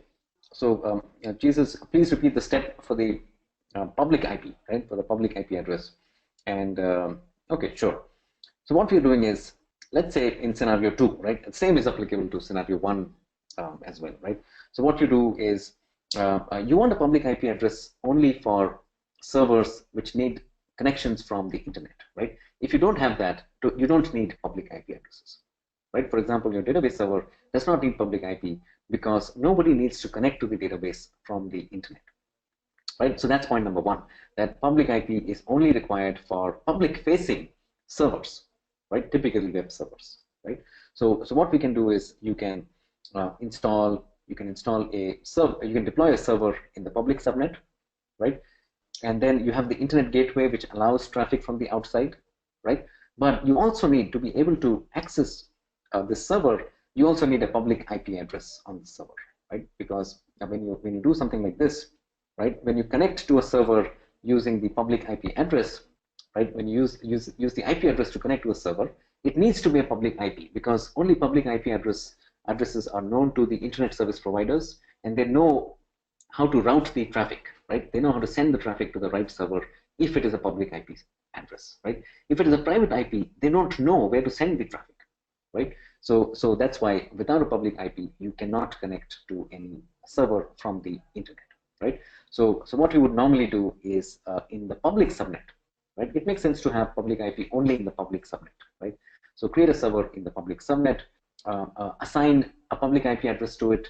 You can assign an elastic IP, for example, right, which is also a public IP, and then you can use that elastic IP in your SSH commands. You can use it in the browser, etc. Right. So let me show this to you once again because I want to make sure that these aspects are understood. Right. So let me launch one more instance. Right. Let's launch the instance once again, and what we're going to do is, let's say this is your web server, right?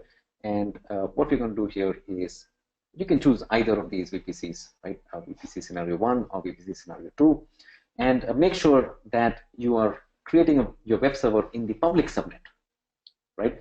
Because there's a way for you to reach the servers in the public subnet.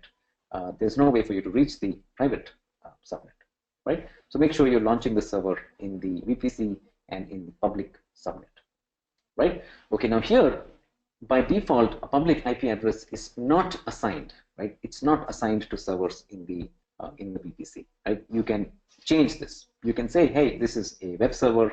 This is a server in the public subnet. I do want a public IP address, right? So you can enable this, and a public IP address will be assigned, right? Or you can use elastic IP addresses instead because they are more permanent, right? It's always better to use elastic IP addresses instead of these public IP addresses, right? So I'm going to keep it at disabled, right? It's better to keep this disabled and go separately and assign the elastic IP address, right? Okay, so that's what this is. Basically, we're creating a server in the public subnet.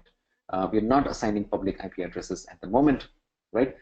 You need to have a proper security group which allows access, right, on whatever port you want, right? So if you want HTTP port, it should be allowed in the security group.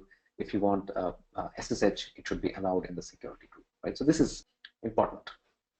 All right, and that's it, right? That's it. So otherwise, you just launch the EC2 instance using your usual settings, right? And now this server won't have a public IP address because we selected not to have it, right? It has a private IP address, but this is useless when it comes to connecting to it from the outside, right? So what you need to do is you need to create an elastic IP address. So we're going to create a third one here, and this IP address, this one here, right, will associate with our new server here, right? Let me find out which server it is, right? We now have 3 servers, so let me go back and find out which server it is that we need to use. So it looks like this one. It's C560, right? So let me go back and associate this new elastic IP with our new server here,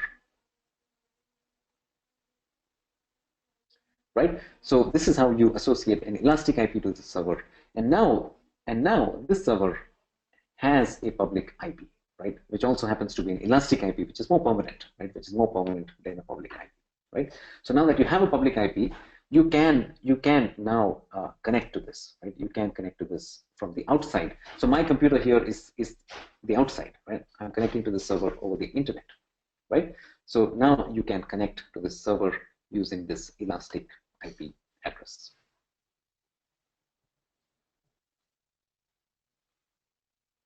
Yeah. Okay. So let me summarize this as well. This is very important. I want to make sure that this is clear. So so basically, what you do is step 1, use or rather launch, right? Launch EC2 instance in the public subnet first of all, right? Public subnet, because this allows access from the internet, right? Without a public subnet, you can't connect. Secondly, use an elastic IP, or rather, what you do is you allocate an elastic IP, right? And after that, you associate the elastic IP with the EC2 instance. This gives the instance a public IP address, right? Now, this public IP or elastic IP, right, which is also public, by the way, right, can be used to connect to your server on any port that the security group allows, right? So in the meantime, you also have to have you have to have a security group as well, right? So make sure. Let me add one more point here. Let's say 1.5. Create a security group which allows traffic on ports like 2280, right, 443, which is for SSL. I'm sorry. So these you need a security group as well, right? And then once you have all this, then you can connect to your server. For example, for SSH connectivity, you can use a command like this: SSH -i private key, right? Then username @ elastic IP address, right? So this is how it is done. All right. Okay. Ranjit, can you show a demo of the software VPN server configuration to connect to VPC? With this setup, we can connect. With this setup, we can connect to all the web, the web layer, JBoss layer, and DB layers directly from the client PC. Yeah. So this will take a bit of time, but it's a good question, right? It's a good question. Let's come back to this. Maybe in one of the subsequent sessions, we'll take a look at this. By the way, we have module 10, right? By the way, we have module 10 where we have time for Q&A, right?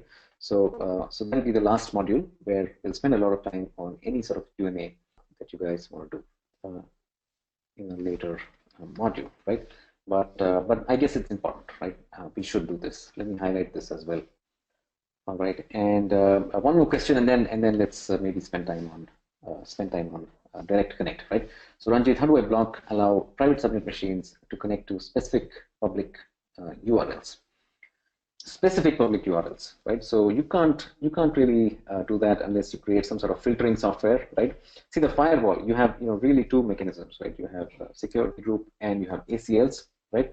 Which can only control a protocol,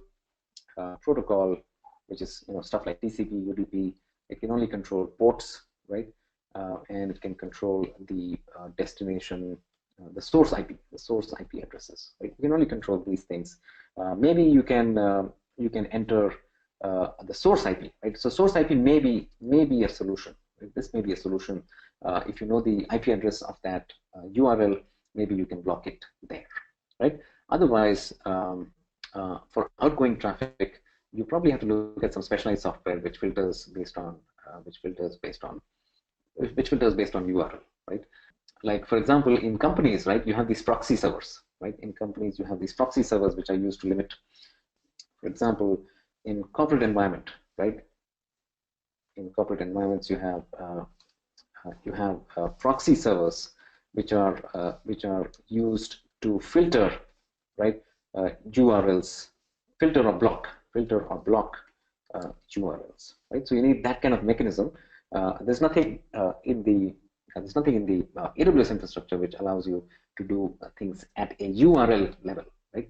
You can do at protocol, port, and source destination. Source IP is the same as destination for outbound, right? So you can control only these things. All right. Okay, folks. So yeah, I know this was a difficult topic, right? I hope you've understood at least enough to get going with this, right? You can at least get started with VPCs. And remember, you have to do it, right? You have to do it because it is becoming mandatory, right? It's becoming mandatory. All right. Okay. We have 5 more minutes. Let me spend this on another topic here, which is direct connect, right? And this is, what we're trying to do here is we're trying to cover the major topic and then spend a little bit of time on topics which are relevant for enterprises, right? And one of these is direct connect. It's not very important, right? It's not likely that you'll use direct connect, right? Unless you're a very big company and you have a clear need for it, right? But it's important as a solutions architect to know about these things, because you may want to introduce these things in some use cases that you are trying to tackle, right? Okay, so direct connect, it's basically a dedicated network which bypasses the internet, right? It bypasses the internet. So you have like a dedicated, like a leased line. Here in India, you call these things leased lines, right? So it's a dedicated connection between your corporate network and the AWS cloud, right? And you have different speeds. You have 1 gigabit or 10 gigabit bit capacity possible, right? And basically, it's a connection between your routers and the routers on the AWS side, right? And what it gives you is it might reduce your bandwidth cost, right? Because your existing internet connection may be more expensive, right? You need to work these things out. You need to work on the costs of direct connect versus your existing connection, but it might be cheaper, right?